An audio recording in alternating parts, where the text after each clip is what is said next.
Avant de plonger dans cette histoire incroyable, pensez à vous abonner à la chaîne et à activer la cloche. Ici, chaque récit a quelque chose à dire, et vous ne voudrez pas en manquer un seul. C'était un après-midi chaud et ensoleillé à Los Angeles.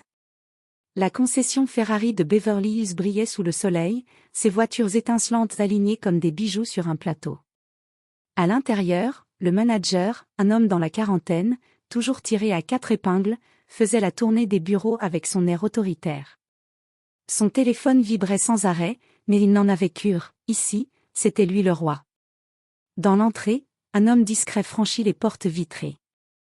Il portait un sweat à capuche sombre, des lunettes de soleil et une casquette basse. Ses pas étaient calmes, presque imperceptibles. Quelques employés le regardèrent passer, certains chuchotant qu'il ressemblait vaguement à quelqu'un de connu.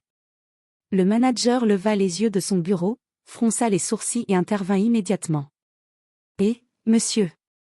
Vous devez avoir un rendez-vous pour entrer ici, dit-il d'un ton sec. » L'homme se retourna, souriant légèrement, mais ne dit rien.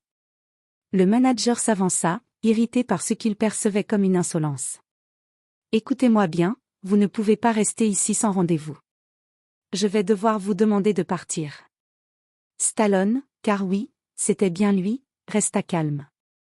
Il fit un geste lent, presque poli, et se dirigea vers la sortie.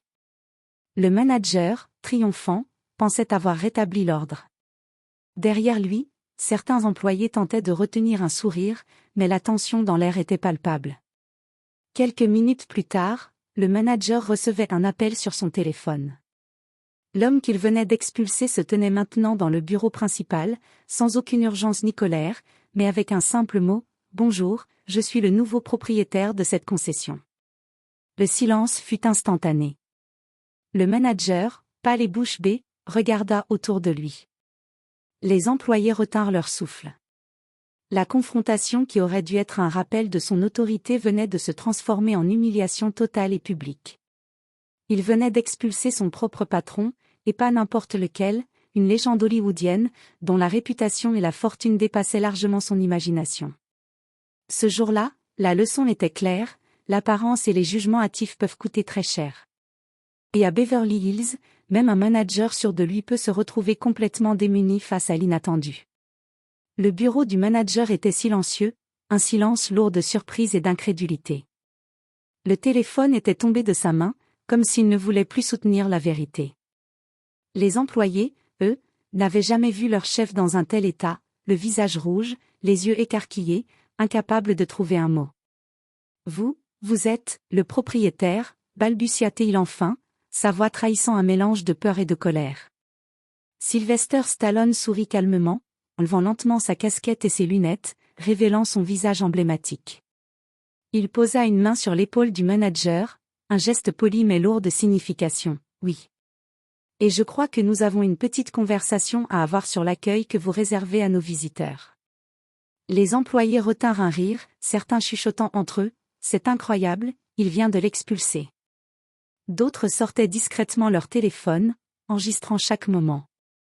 L'humiliation allait devenir virale avant même de quitter la concession. Le manager, rouge de honte, tenta de se justifier. « Je pensais, vous étiez juste un visiteur, je fais mon travail. » Stallone l'interrompit d'un ton calme mais ferme, « Faire votre travail, oui, mais avec respect.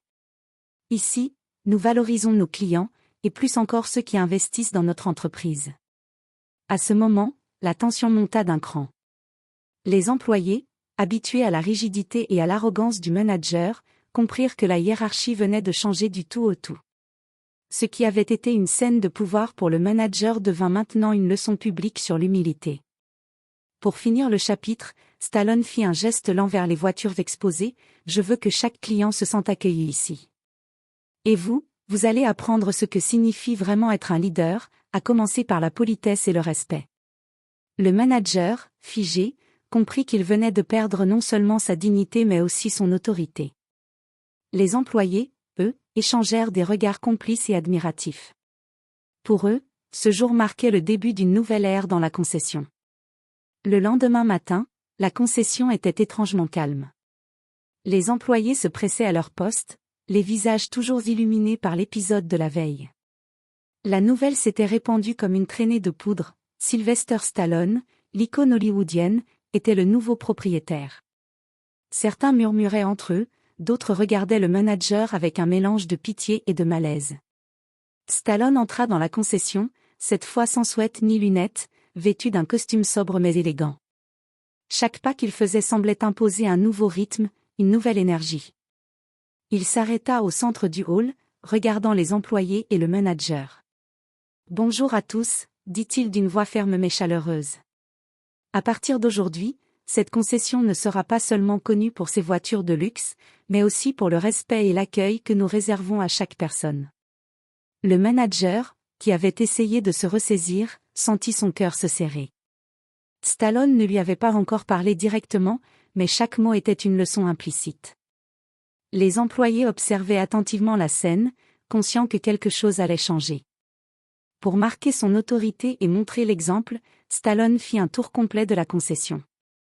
Il salua chaque employé, engagea la conversation avec les clients présents et nota personnellement les améliorations possibles pour la disposition des voitures et la présentation du showroom. Sa présence transformait l'espace. Là où régnait l'arrogance et la froideur, il imposait maintenant une atmosphère de respect et d'énergie positive. Puis il se tourna vers le manager, le fixant calmement. « John, je sais que vous aimez le contrôle. Mais ici, le contrôle doit aller de pair avec le respect. Vos méthodes d'hier ne conviennent pas. » Le manager balbutia une réponse, mais Stallone leva la main pour l'interrompre. « À partir d'aujourd'hui, vous allez apprendre à travailler avec votre équipe, pas contre elle. Je veux voir du leadership, pas de l'arrogance. » Ce fut un tournant. Les employés, habituellement soumis à l'autorité stricte et parfois injuste du manager, ressentirent pour la première fois une atmosphère de justice et d'équité. Et même si le manager ne voulait pas l'admettre, il savait qu'il venait de perdre la bataille pour le respect de la concession. Pour finir la journée, Stallone organisa une réunion surprise avec tout le personnel, expliquant sa vision pour la concession et comment chacun pouvait contribuer à la réussite collective. Les sourires et les regards admiratifs remplacèrent la peur et la rigidité, et pour le manager, la leçon était amère mais nécessaire. Le vrai pouvoir ne réside pas dans le titre, mais dans la manière dont on traite les autres. Les jours suivants, la concession changea progressivement d'atmosphère. Les employés étaient plus motivés, plus confiants, et le respect mutuel remplaçait la peur qu'avait instaurée le manager. Mais pour Stallone, il restait une dernière étape, montrer au manager que l'arrogance avait ses limites. Un matin, Stallone convoqua le manager dans son bureau. « Aujourd'hui, nous allons organiser une démonstration pour un client très spécial, annonça-t-il, un léger sourire aux lèvres. Le manager, flatté à l'idée de participer à une vente importante, ne soupçonnait rien. Quelques minutes plus tard, un client prestigieux entra, un acteur célèbre accompagné de sa famille. Le manager, impatient de briller, prit immédiatement l'initiative. Il guida le client vers les voitures les plus luxueuses, vantant ses propres méthodes de vente et sa connaissance de chaque modèle. Il ignorait cependant un détail crucial. Stallone avait prévu de mettre en avant le travail et la compétence de l'équipe, et non son arrogance personnelle. Stallone observa calmement depuis le bureau, puis intervint subtilement. Il complimenta un employé qui avait préparé une présentation parfaite de la Ferrari la plus rare du showroom. « Excellent travail, Lisa. Je savais que vous pouviez impressionner ce client, » dit-il, souriant. Le client, immédiatement captivé par la clarté et le professionnalisme de Lisa, décida de finaliser l'achat avec elle plutôt qu'avec le manager. Le manager sentit son visage devenir rouge. Chaque mouvement de Stallone et de l'équipe lui montrait qu'il n'avait plus aucun contrôle réel. Même ses tentatives pour reprendre la situation furent ignorées poliment par les clients et l'équipe. Il venait de découvrir que son autorité n'était basée que sur la peur et l'arrogance, et que cela ne suffisait plus dans un environnement dirigé par quelqu'un qui inspirait le respect par sa personnalité et son leadership. Stallone, d'une voix calme mais ferme, conclut la démonstration. « John, vous voyez maintenant que la vraie réussite ne dépend pas de l'autorité imposée, mais de la confiance et du respect que l'on inspire. » Le manager baissa les yeux, humilié mais forcé d'admettre la vérité. Les employés, eux, échangeaient des regards complices et admiratifs.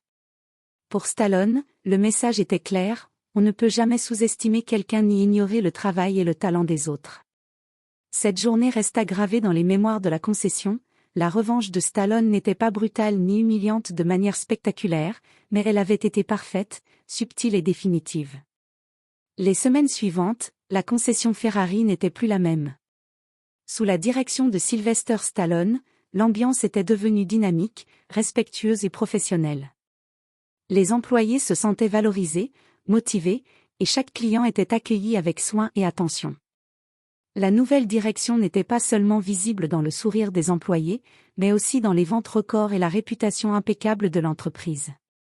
Le manager, quant à lui, marchait désormais avec prudence. Il avait compris que son arrogance n'avait plus sa place. Mais Stallone avait une dernière leçon à lui transmettre, un moment qui scellerait définitivement la nouvelle hiérarchie et mettrait fin à toute prétention. Un vendredi après-midi, Stallone annonça une réunion exceptionnelle dans le hall principal. Tous les employés étaient présents, curieux et enthousiastes. Le manager, nerveux, entra en dernier. Stallone prit la parole. « Aujourd'hui, je veux remercier toute l'équipe pour son incroyable travail. Chacun d'entre vous a montré que le respect, le professionnalisme et la passion sont les véritables clés de la réussite. » Puis, d'un geste lent mais calculé, Stallone se tourna vers le manager. « Et vous, John, vous avez appris une leçon importante. » Le manager tenta de sourire, mais il savait qu'il ne pourrait plus jamais dominer par l'arrogance. Stallone continua, « Le vrai leadership ne s'impose pas par la peur ou le contrôle. Il se gagne par la confiance et le respect. Vous avez maintenant deux choix, évoluer avec l'équipe ou quitter votre rôle. » Rouge de honte mais lucide, le manager baissa les yeux et murmura, « Je comprends. » Stallone sourit légèrement et conclut, « Très bien. Je suis convaincu que vous pouvez vous améliorer. À partir de maintenant, nous travaillons ensemble, pour que cette concession devienne un exemple pour toute l'industrie. » À ce moment, tous les employés applaudirent. Le manager sentit un poids tomber de ses épaules. La peur avait disparu, remplacée par une nouvelle motivation. La concession avait non seulement survécu à l'arrogance d'un manager, mais avait été transformée en un lieu où chacun pouvait exceller. Stallone, debout au centre du hall, regarda les voitures brillantes, les employés souriants et la lumière du soleil se reflétant sur les carrosseries. Il savait que cette concession n'était plus seulement un showroom de luxe, mais un symbole de respect, d'humilité et de leadership véritable. Le manager, lui, n'oublierait jamais ce jour où il avait expulsé une légende, pour réaliser, de la manière la plus humiliante et constructive, que sous-estimer quelqu'un peut coûter très cher.